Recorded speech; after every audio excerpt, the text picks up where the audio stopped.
Dogs and cats are both wonderful pets, but in their nature, they're often seen as the kind of animals that are vastly different from each other.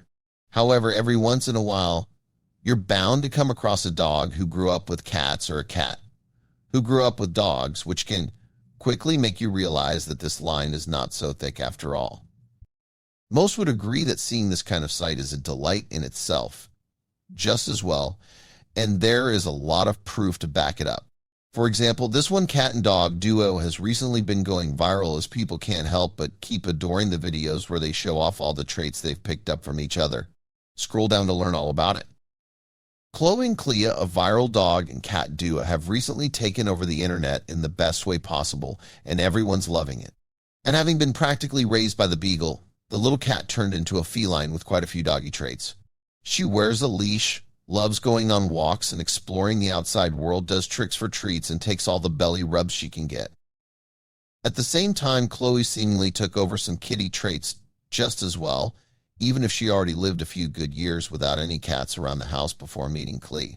The dog loves to sit at a windowsill and watch the things outside, often feels the comfiest on the top of pillows, and will not pass up on a chance to get on the counter like a feline. The beagle is significantly older than the cat and has already had plenty of experience sharing a home with other animals. Before meeting her new best friend, Chloe lived with guinea pigs and a couple of bunnies, one of which was very close to the canine. However, due to their different lifespans, their friendship was bound to leave someone brokenhearted. Fortunately, around 3 years ago, this new connection was born, and it has since blossomed into an unbreakable bond. These days, the duo brings joy not only to each other but also to those around them.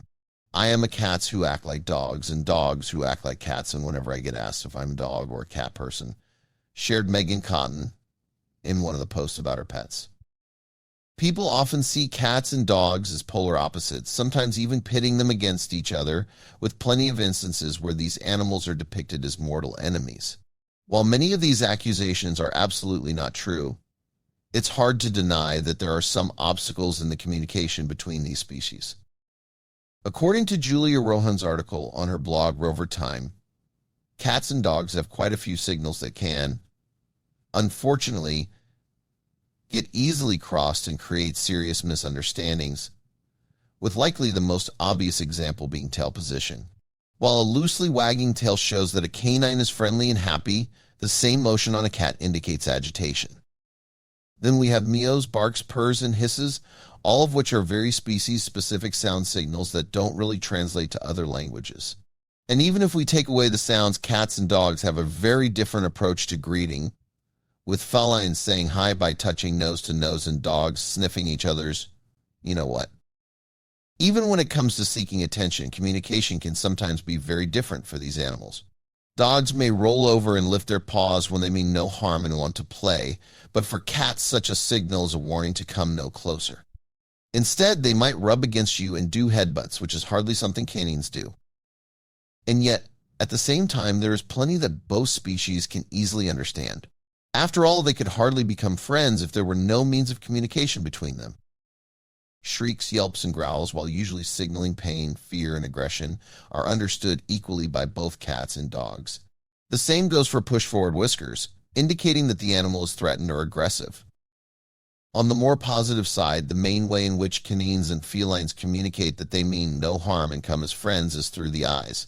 Frequent and soft blinking is always a good sign to look for if you want to know that the animals are getting along.